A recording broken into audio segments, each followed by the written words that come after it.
In the run-up to Bristol Watch Show, we're visiting possibly England's most unique watch shop. I am here in the centre of Bristol at Horological Underground. We're going to be taking a look at some vintage pieces, the Kopf Watch, and meeting the man behind it all. So let's head inside.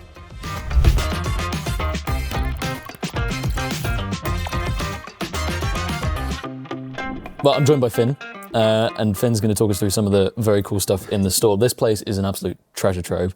I mean, it's five stories, did you say? Yeah, 5 stories. 5 stories, tiny little full of building stuff from the outside, but yeah, it looks small, but there's so much stuff here. So we pulled out a few things. We've got some pocket watches as well because I'm interested in pocket watches.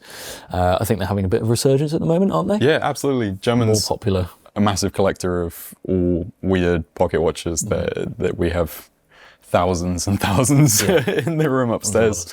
All sorts of weird stuff. Most of them without movements. Without cases. Yes, because you were saying that when pocket watches became out of fashion, the case is mostly being precious metal, but then melted down to... Absolutely, they're out that of was fashion. the valuable bit. Nobody wants to wear them anymore. Yeah. If they're just sitting in a drawer, might as well scrap it for gold. But you end up with a lot of rare, beautiful stuff left with no case. So German's been hunting them down and building up a collection, and then eventually selling some of them off with new cases.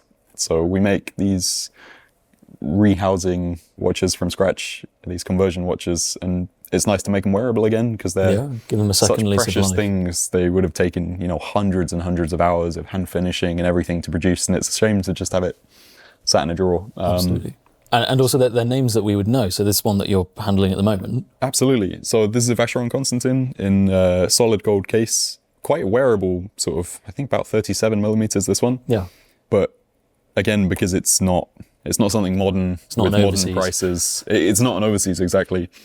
I think this one's around $5,000, which for a Vacheron with hand finishing, That's insane. I mean, I think the patrimony or the traditionnel is in the 20s now for the manual calibers, and this is kind of not only that level of finishing, but historically significant as well. Yeah, honestly, even more so. A lot of it is done extremely precise, sort of CNC machining and stuff now. This is, almost 100 years old. None of this existed back then, and it's all hand finished by, the best of the best. This movement is, and the dial as well, which is original enamel dial. Yeah, solid gold hands. It is a nice incredible. one.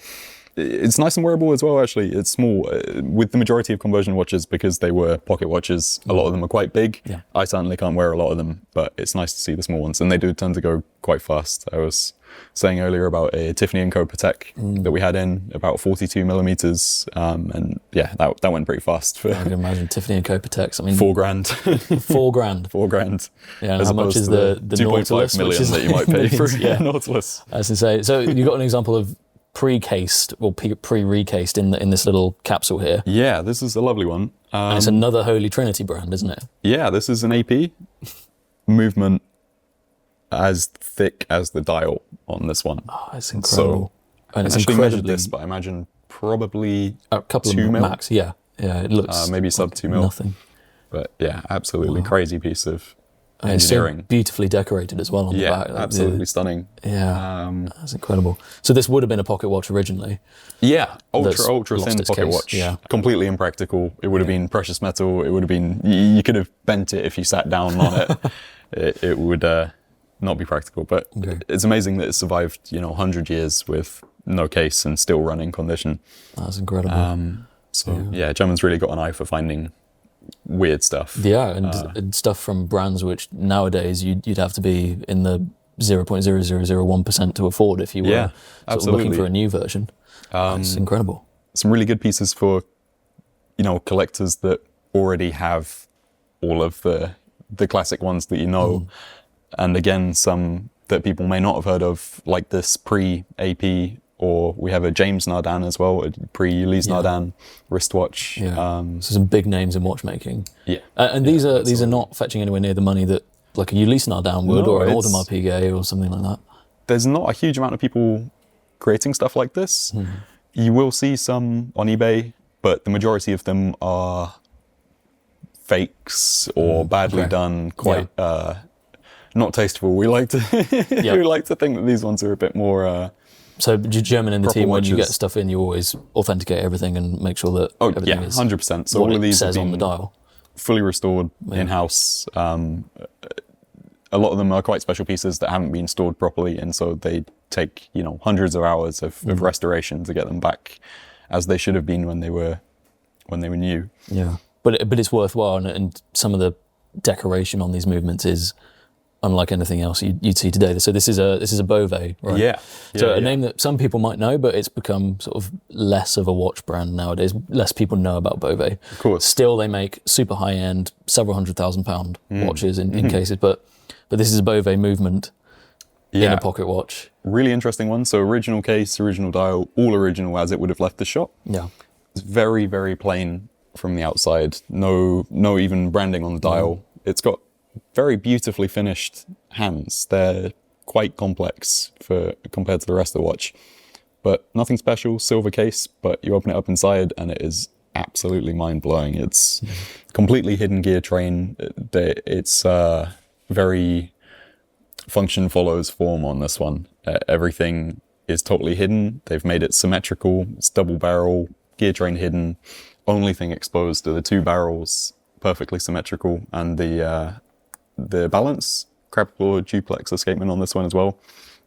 So mechanically very complex as well as the finishing. But yeah, really interesting piece. And there's another brand. Remind me, sorry, what other brand does dual barrel escapements that are highly decorated? FP Journe probably is the one people will know. That would be the main one. But this isn't FP Journe money, is it? It's not. You know, this is. Like I said, Drummond's he's excellent at buying stuff, not as great at selling things. Okay. But who knows what this one is worth. As with most of his pieces, there are, you know, half the stuff in the drawers upstairs should probably be in a museum. Yeah, because I imagine you get a lot of like one-off stuff or stuff that was made and forgotten about. That's the main thing we're interested in is the sort of period from mid to late 1800s to early 1900s, because there was no standardized, this is the best way of doing stuff at that point. It's a real time for experimentation. You see so many weird movements, a lot of them prototypes, a lot of them ideas that didn't work. Until kind of after that, everything just became Swiss lever. It's the best, easiest, cheapest to produce and keeps good time.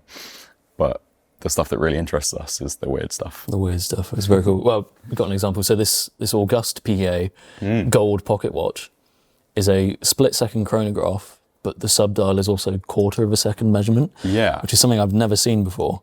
Yeah, you've got just all the functions crammed into this one. Quarter seconds, flyback, split seconds. It's incredible.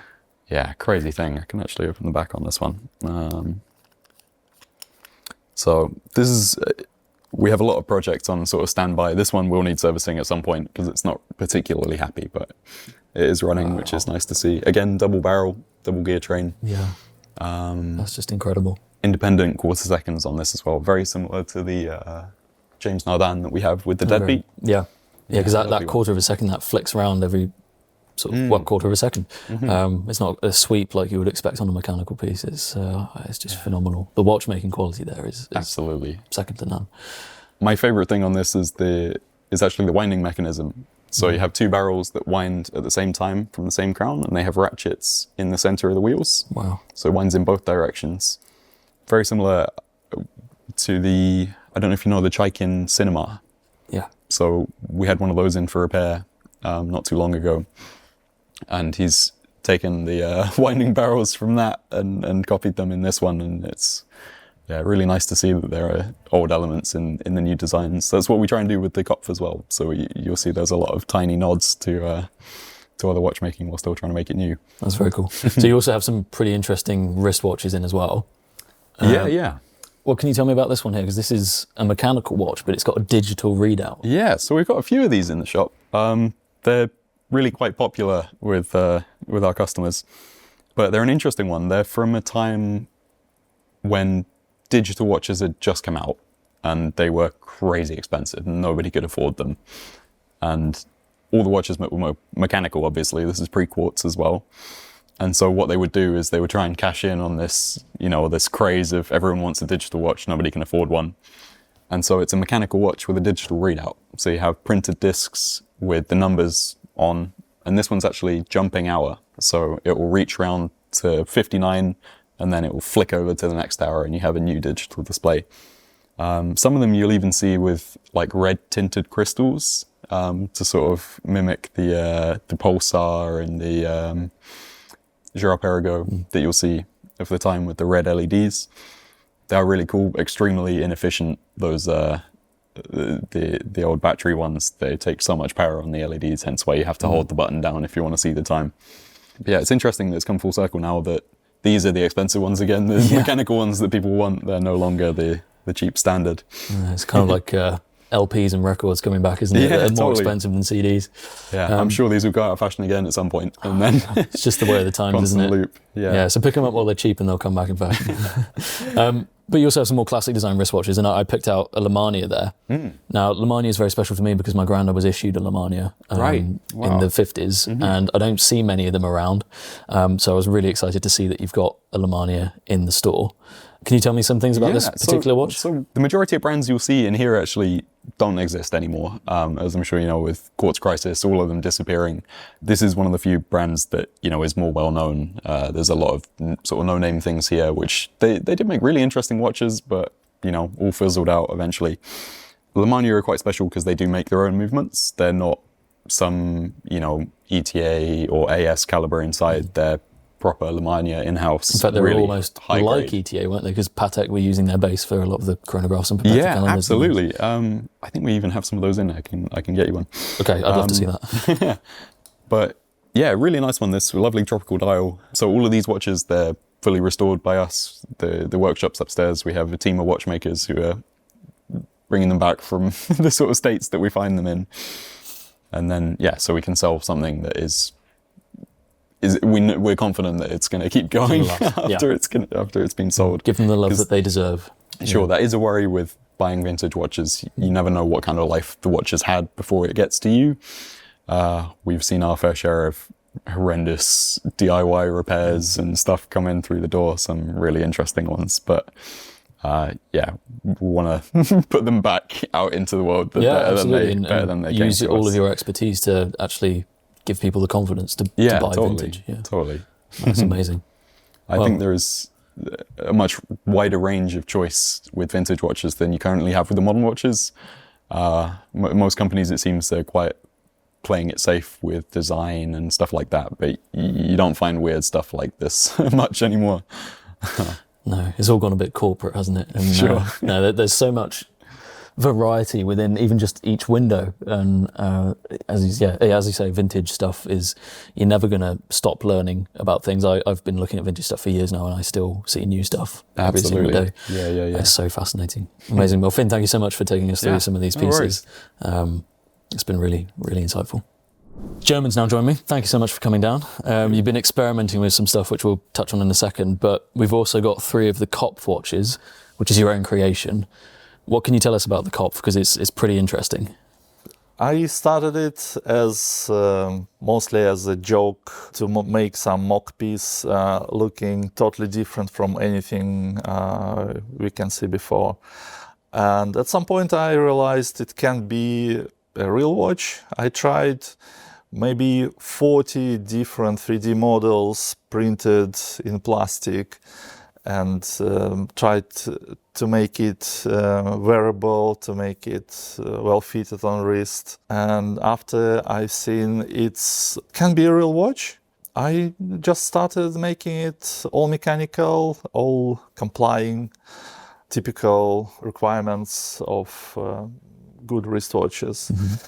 And first prototype I made in 2017. I showed it to Konstantin Chaikin, and he said, yeah, go ahead. And actually no one else who I offered this prototype, no one else was saying it's something worthy. Only Konstantin said, like, yeah, it can be a it can be a watch. Yeah, first prototype was made in 2017. In 2018 I presented it at local Moscow Watch Expo, but it still needed a lot of work because it was bronze, it was not finished well. So the way to a real watch, it took about 2 years. Wow. So that's 2 years from prototype to the first prototype, yeah, from the first prototype. Yeah. That's incredible. At that time, my workshop was connected with Konstantin Chaikin's workshop. I had a room inside his manufacture. I had a good advice, and I could learn a lot from really talented and professional guys. That's amazing. Would you say that he was kind of a mentor then for you and for this project? I came with this ready prototype to him. Yeah. So, yes, of course, every day you spend inside watch manufacturing, you find something new. You can notice simple things that are never shown on some fancy videos, that are never met in books or some websites. But you notice it and you know this is right. This is how it should be. And absolutely valuable thing to have involved in high-grade watch manufacturing. Amazing. So if we take a look at the actual watch itself, so you've got the bronze one there. Yeah, this is a prototype, yeah. It's ugly, bronze, tarnished with time, but yeah, it works, still works. So a lot of people love the patina that bronze develops over the years, doesn't it? It's actually becoming a sought-after look now. But you've also got a steel version. I was talking with Finn earlier, and he was saying that it looks like a CNC style case because of the precision and everything, but that's not the case. You don't have a CNC machine here, do you? You do everything by hand in-house. So we have one CNC machine for prototyping, for making first batch of rough parts that may be not very precise, but they can be fitted together to try and see how it works. In Moscow, I had a large CNC machine, super precise, but really huge, 2 tons weight. And now we order high precision stainless steel and titanium parts from surgical instruments manufacturers. I try to outsource precise CNC machining from watch factories, but they say it's not a watch part. We don't know how to make. We don't make it. This case, it has curved surfaces that should sit flush very, very precisely. And common watch production outsources, they didn't want to do that. So yeah, we make CNC prototype parts in-house. We order batches from surgical instrument manufacturers. And we finish all parts in our workshop.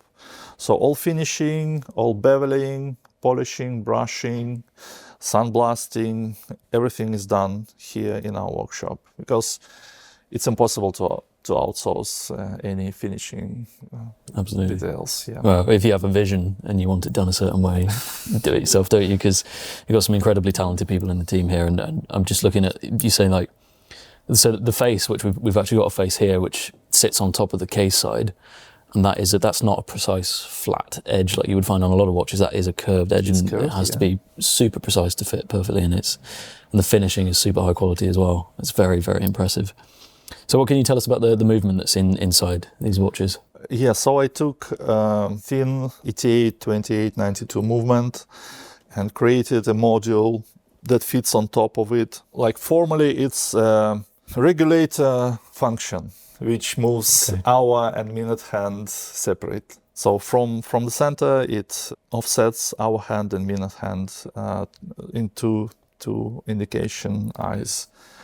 That module is quite simple and straightforward. It has 8 extra jewels and 8 extra wheels. We make wheels, we make plates, we make bridges, we buy jewels, of course, yeah.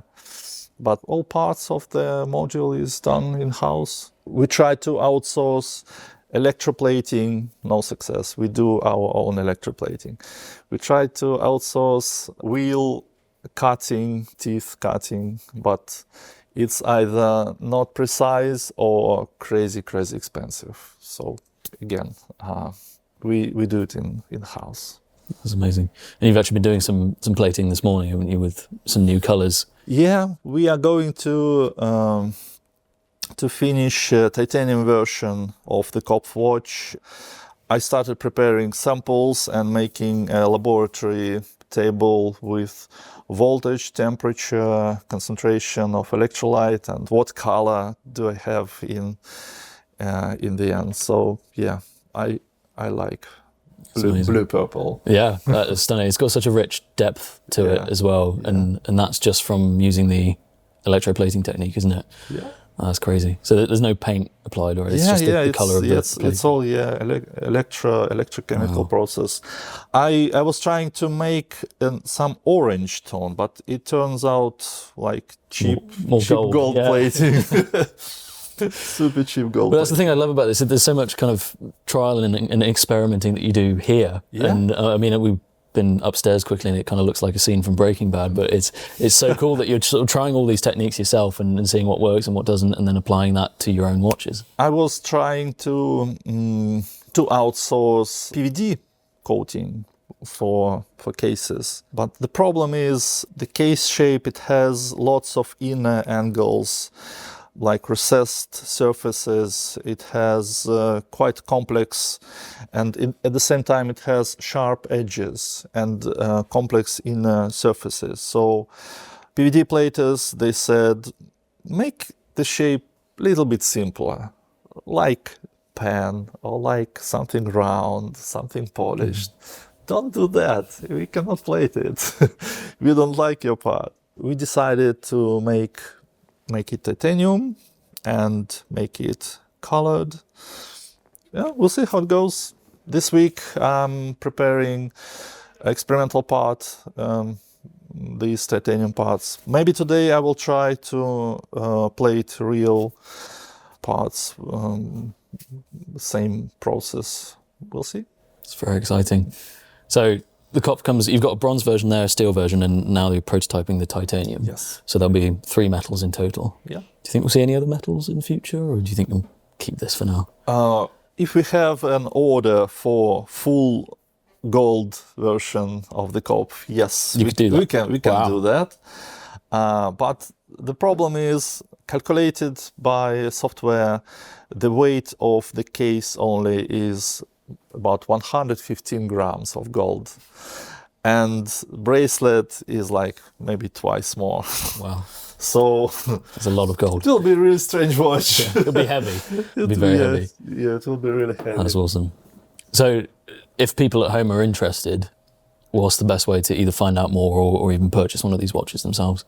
As we make each one individually, we can make it with specific color of eyes, specific color of tritium tubes, with engraving.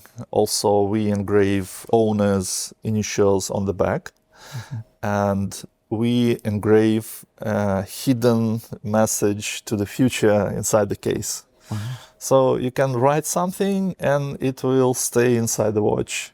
Someone who can open it in the future can read it, and it's like a message to the future. That's beautiful. Wow, I love that. So it's very much a customization process, isn't it? And people can kind of, each one is quite individually customized and finished.